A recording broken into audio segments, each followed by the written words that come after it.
मला एक सांगायचं आहे, लोकमत सखी मंच असू द्या किंवा स्टार प्रवाह असू द्या, आपलं कुटुंब आहे की नाही. आणि हे कुटुंब म्हणून मी माझ्या कुटुंबात, तुमचे काय गाण्याचे क्लास आहे,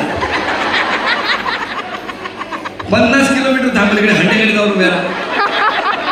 त्यामुळे एक लक्षात ठेवा, मी माझ्या बहिणींशी, माझ्या वहिनीशी जसा वागतो, जितक्या आपुलकीनं मस्करी करतो, तशीच तर तुमची करतो. म्हणून महाराष्ट्रात तुम्ही इतकं प्रेम केलं माझ्यावर, हो की मनातल्या मनात म्हणताय का गाणं? म्हणा, संपलं की सांगा गाणं. आम्ही सांगितलं होतं भाग घ्यायला,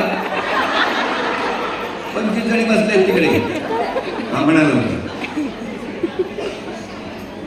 सोडतच नाही बघा. आपण पण किती मी आरती सांगितलेली नाहीये.